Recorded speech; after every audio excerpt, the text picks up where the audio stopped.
اور رہنمائی کا بندوبست فرمایا۔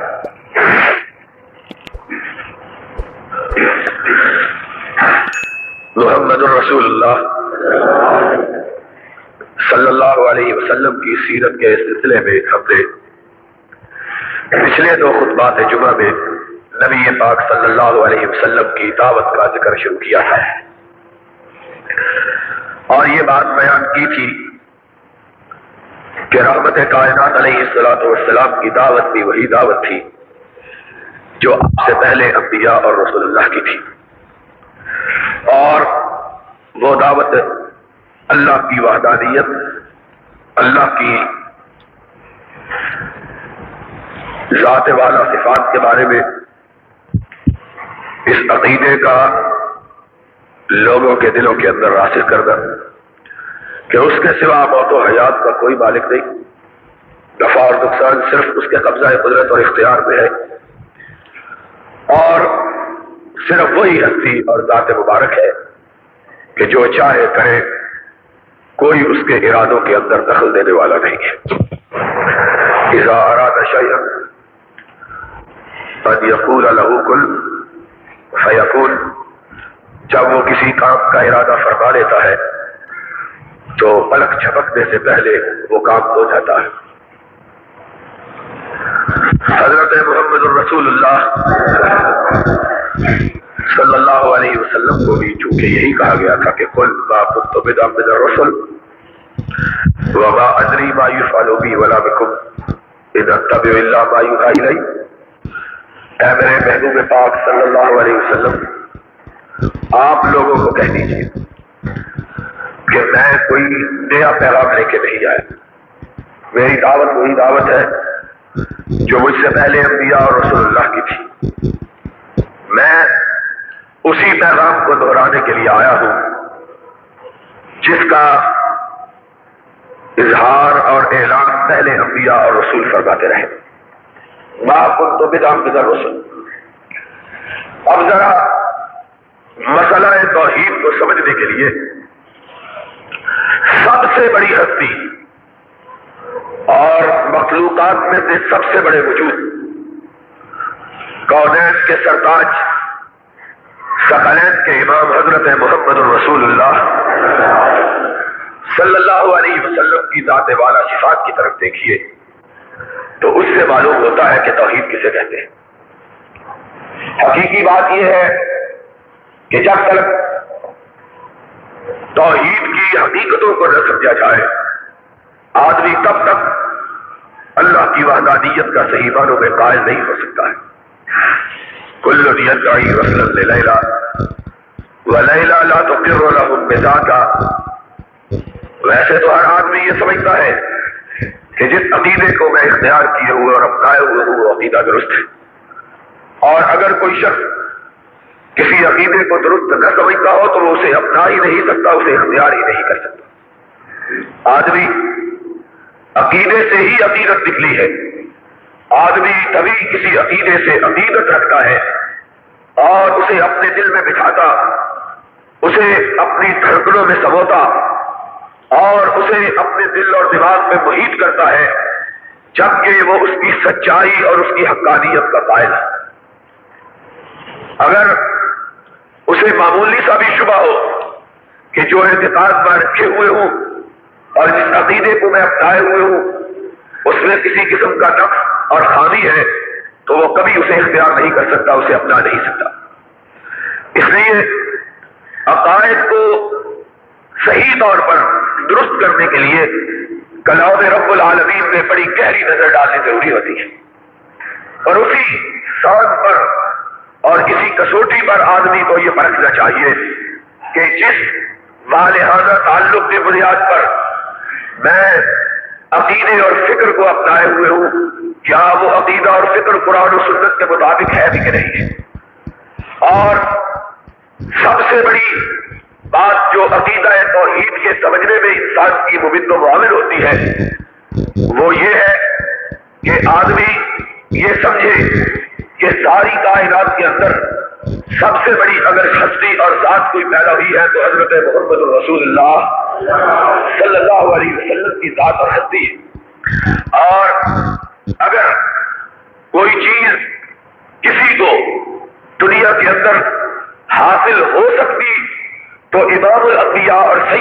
فرید حضرت محمد رسول اللہ صلی اللہ علیہ وسلم کو حاصل ہونا چاہیے تھی، کیونکہ آپ سے بڑی ہستی کوئی نہیں ہے کائنات میں، اس لحاظ سے بھی کہ وہ اللہ کے سب سے برگزیدہ نبی اور پیغمبر ہے،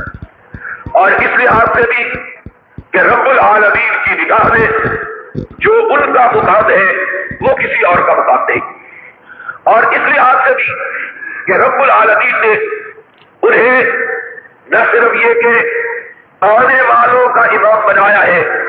بلکہ رحمت عالم علیہ الصلوۃ والسلام کو جانے والوں کا بھی امام بنایا ہے،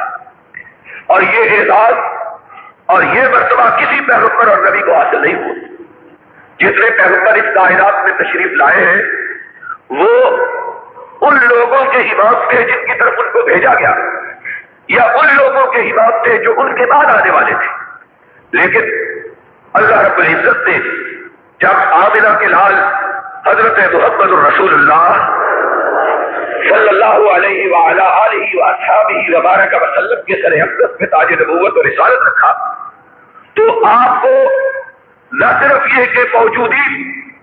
اور آنے والی نسلوں کا امام بنایا بلکہ معراج کی رات بیت اقصی میں مسجد اقصی میں بیت المقدس میں آپ کو سارے نبیوں کے آگے کھڑا کر کے پہلوں کی امامت کا تاج بھی آپ کے سر اقدس پر رکھا ہے۔ حدیث پاک میں آیا ہے، رسول کریم علیہ الصلوۃ والسلام ارشاد فرماتے ہیں، آپ نے فرمایا جب میرے چچا کی بیٹی ام ہانی کے گھر سے کعبۃ اللہ کے پڑوس سے براق پہ سوار کر کے جبریل امین مجھے لے کے چلے اور یہ کہا کہ اے محبوب رب العالمین، رب کائنات نے آج آپ کو اپنے پاس آسمانوں کی بلندیوں سے ہمکنار کرنے کے لیے بلایا ہے، تو میں براق پہ سوار ہو کے جبریل امین کی معیت میں چلا تو ابھی براق نے ایک ہی قدم اٹھایا تھا کہ جبریل امین نے اسے رکنے کا حکم دیا، براق رک گیا، اسے رکتے ہی جبریل امین نے مجھے کہا کہ اے اللہ کے رسول اتریے، میں اتر پڑا، جبریل امین نے اس براق کو ایک پتھر کے ساتھ باندھا اور مجھ کو ساتھ لے کے آگے بڑھے، میں نے پوچھا اے جبریل یہ کون سی جگہ ہے؟ تو جبریل نے کہا اللہ کے رسول یہ بیت المقدس ہے اور ہم مسجد اقصی میں داخل ہو رہے ہیں۔ تو میں مسجد اقصی میں جبریل کی معیت میں داخل ہوا تو دیکھا کہ مسجد کے اندر صفیں باندھی گئی ہے، لوگ نماز کے لیے کھڑے ہیں، قبلہ رو ہیں، اپنی صفوں کو درست کر چکے ہیں، اور ایسا معلوم ہوتا ہے کہ وہ نماز شروع کرنے کے لیے کسی کی آمد کے منتظر ہیں۔ میں تعجب سے جبریل امین کو پوچھتا ہوں اے جبریل یہ کون ہے؟ کہا اے اللہ کے رسول یہ آدم سے لے کر آپ تک آنے والے سارے نبی اور رسول ہیں جن کو اللہ نے بیت المقدس میں جمع کر دیا ہے۔ تو میں نے کہا جبریل یہ کیوں کھڑے ہیں؟ تو جبریل امین نے کہا اللہ کے رسول یہ نماز کے لیے کھڑے۔ میں نے کہا جبریل ان کو کس کا انتظار ہے؟ جبریل نے جواب دیا ان کو اپنے امام کا انتظار ہے۔ آپ ارشاد فرماتے ہیں میں نے جبریل سے پوچھا جبریل ان کا امام کون ہے؟ جبریل نے مجھے کندھے سے پکڑا اور صفوں کو چیرتے ہوئے آگے لے کے بڑھا اور مصلی امامت میں کھڑے کر کے کہا کہ اے محمد اللہ نے ان سب کا امام تجھ کو بنا دیا ہے۔ تو یہ ہے محمد الرسول اللہ صلی اللہ علیہ وسلم، اتنی بڑی ہستی کہ رب کائنات نے جنہیں نہ صرف یہ کہ آنے والوں کا امام بنایا اور کہا ما ارسلناک الا کافۃ للناس بشیرا ونذیرا، اے میرے حبیب پاک صلی اللہ علیہ وسلم میں نے کائنات کے جتنے لوگ ہیں، قیامت تک جتنی مخلوقات پیدا ہونے والی ہے، ان سب کی امامت کا تاج آپ کے سر اقدس پہ رکھ دیا۔ صرف اسی پر اکتفا نہیں کی بلکہ آپ سے پہلے جو گزر چکے انہیں مسجد اقصی میں جمع فرما کے امام کائنات علیہ الصلوۃ والسلام سے ان کی امامت کروا کے اس بات کا بھی فیصلہ کر دیا کہ جس طرح قیامت تک آنے والی نسلوں کا تجھ کو امام بنایا ہے، اسی طرح آدم سے لے کر آپ تک پیدا ہونے والی ساری مخلوق کی امامت کا تاج بھی تیرے سر پہ رکھا۔ اب ظاہری بات ہے اس سے بڑی ہستی تو کائنات میں کوئی نہیں ہو سکتی، اس سے بڑی ذات کا تصور ہی نہیں ہو سکتا۔ اب اگر اللہ کی توحید کے مسئلے کو سمجھنا ہو تو ساری دنیا سے ہٹ کر صرف اس ذات والا صفات کی طرف اپنی نگاہیں جما کر اس کے احوال اور سیرت پر اپنی نظریں ٹکا کر اور اس کی حیات طیبہ کے اوراق کو پلٹا کر انہیں اپنے دل میں جگہ دے کر پھر اللہ کی توحید کے مسئلے کو سمجھنا چاہیے تو پھر مسئلہ توحید سمجھ میں آئے۔ اب ذرا اتنی بڑی ہستی کو احکم الحاکمین کی توحید کے سانچے میں رکھ کے دیکھو تو آپ کو معلوم ہو توحید کسے کہتے ہیں۔ پھر ہم اپنے اعمال پہ نگاہ ڈالیں، اپنے اعمال پہ نظر کریں، اپنے گرد و پیش کو دیکھیں، مسلمانوں کے معاملات کو پرکھیں تو ہمیں معلوم ہوگا آج دنیا میں ہر چیز موجود ہے، اور اگر کسی چیز کا وجود نہیں ہے تو وہ اللہ کی توحید کا نہیں ہے۔ حضرت محمد الرسول اللہ صلی اللہ علیہ وسلم جو کہتے ہیں اللہ نے اسے قرآن میں نقل کیا ہے، اور یہ بات نہ کسی قصے کی کتاب کی ہے نہ کہانی کی کتاب کی، قرآن کی بات ہے۔ میری اتنی زیادہ تمہید آپ کے لیے اس لیے بانی ہے کہ آپ کو توحید کی کیفیت کا علم ہو۔ جس طرح دو خطبات جمعہ اس سے بیشتر توحید کی اہمیت کے بیان کرنے پر اثر کیے کہ آپ کو یہ معلوم ہو کہ توحید کی اہمیت کیا ہے، کہ آدم علیہ السلام سے لے کر آپ تک ہر نبی کسی کی دعوت دیتا رہا، اور اسی چیز کو دعوت الرسل اور دعوت انبیاء قرار دیا گیا، اور اس کا بار بار اعادہ کیا گیا، بار بار تکرار کیا گیا۔ تو اب یہ بھی تو سمجھ رہے توحید ہے کیا؟ ہر آدمی جو اللہ کے علاوہ کسی کی بارگاہ میں جھکتا ہے، خدا کے دروازے کو چھوڑ کر کسی اور دروازے سے بھاگتا ہے، اللہ کی ذات والا صفات کے علاوہ کسی اور کو مالک الملک سمجھتا ہے، موت و حیات اس کے قبضے میں ٹھہراتا ہے، نفع و نقصان میں اس کو دخیل سمجھتا ہے، عزت و ذلت اس کے اختیار میں شمار کرتا ہے، وہ بھی اپنے آپ کو یہ کہتا ہے کہ توحید کا ماننے والا تو ہے۔ اس سے یہ پتا چلتا ہے کہ توحید کے تو سارے قائل ہونے کے دعوے دار ہیں، لیکن لوگوں کو یہ پتا نہیں توحید کہتے کس کو ہے۔ ان کو یہ معلوم نہیں ہے کہ توحید کا معنی کیا ہے، توحید کی کیفیات کیا ہے، شرک کسے کہتے ہیں۔ وہ سمجھتے ہیں کسی کو جنت دوزخ کا مالک سمجھنا، اس سے توحید میں کوئی خلل نہیں آتا۔ کسی کو نفع نقصان کا مالک سمجھنا، اس سے توحید میں کوئی خلل نہیں آتا۔ کسی سے یہ عقیدہ رکھتے ہوئے بچہ مانگتا کہ یہ بچہ دینے پر قدرت رکھتا ہے، اس سے توحید میں کوئی خلل نہیں آتا۔ اور بدقسمتی سے آج مسلمانوں کے اکثریت کے ہاں یہ عقیدہ رواج پا گیا ہے کہ ولی وہ ہوتا ہے جس کو اللہ نے سارے اختیارات سونپ دیا، اور کائنات کے سارے کام اس کی مرضی سے انجام پاتے ہیں۔ اور بدقسمتی سے یہ عقیدہ اگر کوئی ان پڑھ جاہل قرآن و حدیث سے بے خبر آدمی رکھے تو کوئی بات نہیں۔ بدقسمتی کی بات یہ ہے کہ اس عقیدے کو وہ لوگ اختیار کیے ہوئے ہیں جو اپنے آپ کو عالم کہتے ہیں، جو اپنے آپ کو قرآن و حدیث کا سمجھنے والے۔ اور مجھے معاف کر دو، جگہ جگہ قرآن قرآن کی مجلسیں سجتی ہیں، حدیث کی محفلیں جمتی ہیں، لوگ اپنے بچوں کی ساری قوتیں، آسان کی ساری طاقتیں اور اپنے گلے کی ساری توانائیاں اور اپنے پھیپھڑوں کی ساری زور آزمائیاں، سارا ترقب اس بات پہ صرف کر دیتے ہیں کہ ہم قرآن کے سمجھنے والے، حدیث کے ماننے والے، لیکن اگر انہیں توفیق نہیں ہوتی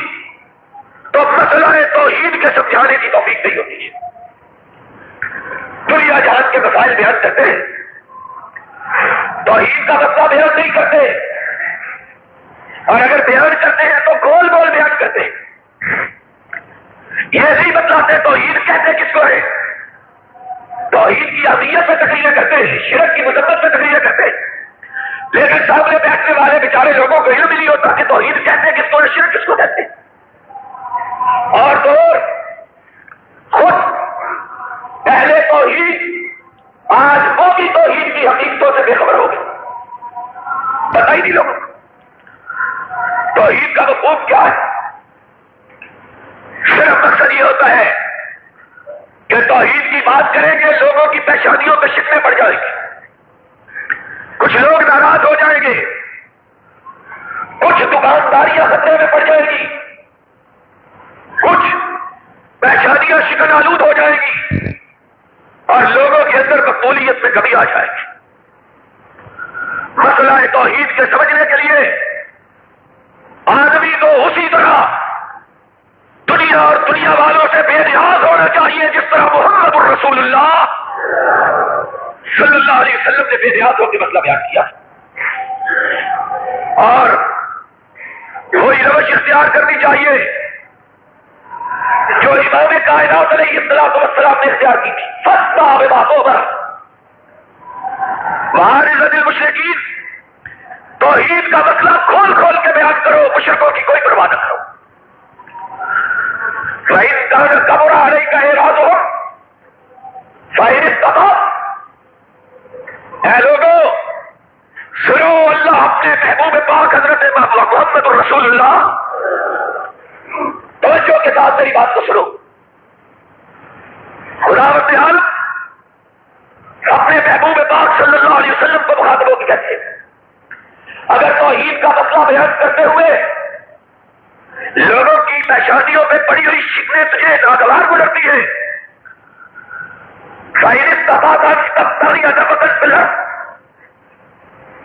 پھر زمین کے اندر گھس جاؤ، تک استعمال یا آسمان پہ چڑھ جاؤ، ہم کو کوئی پرواہ نہیں۔ اگر توحید کا مسئلہ بیان کرنا ہے تو پیشانیوں پہ شکنیں پڑے گی، لوگ ناراض ہوں گے، دلوں کے اندر قدور میں پیدا ہوگی، بدقسمتی کی بات ہے۔ آج لوگ کہتے ہیں لوگ کہیں گے بڑا فرقہ پرستی کی کیا بات، لوگ کہیں گے یہ ماں بہن بیٹی باپ کے درمیان جدائی ڈالتا ہے، تفریقے کی بات کرتا ہے۔ یہ بات اللہ نے فرمایا ہے کہ نبیوں کو بھی کہی گئی، وَلَقَدْ أَرْسَلْنَا إِلَىٰ ثَمُودَ أَخَاهُمْ صَالِحًا أَنِ اعْبُدُوا اللَّهَ فَإِذَا هُمْ فَرِيقَانِ يَخْتَصِمُونَ، جب بھی کسی نبی نے اللہ کی توحید کی بات کی تفریقہ پڑ گیا تھا۔ خود حضرت محمد الرسول اللہ صلی اللہ علیہ وسلم کی ذات والا صفات کو لوگوں نے کہا، اے محمد جیتا لتفرق بین المرء وأخیہ وزوجته وبنیہ، اے محمد صلی اللہ علیہ وسلم آپ اس لیے آئے ہیں کہ بیٹے کے درمیان، بھائی بھائی کے درمیان، میاں بیوی کے درمیان جدائی ڈال دیں، آپ تفریقے کے لیے آئے۔ نبی پاک اس بات سے نہیں گھبرائے، فرمایا لکم دینکم ولی دین، جاؤ جو جی چاہے کر لو، میں اللہ کی توحید کا آوازہ بلند کر کے رہوں گا، نہیں بات سے گھبرا۔ اس لیے توحید کے مسئلے کو بیان کرتے ہوئے آج اچھے لوگ گھبراتے ہیں، مقبولیت میں کمی آ جائے گی، فرق پڑ جائے گا، اور پھر اپنے نفس کو دھوکہ دیتے ہیں، کہتے ہیں پہلے لوگوں کو قریب کرو، لوگ خود بہت سمجھ جائیں گے۔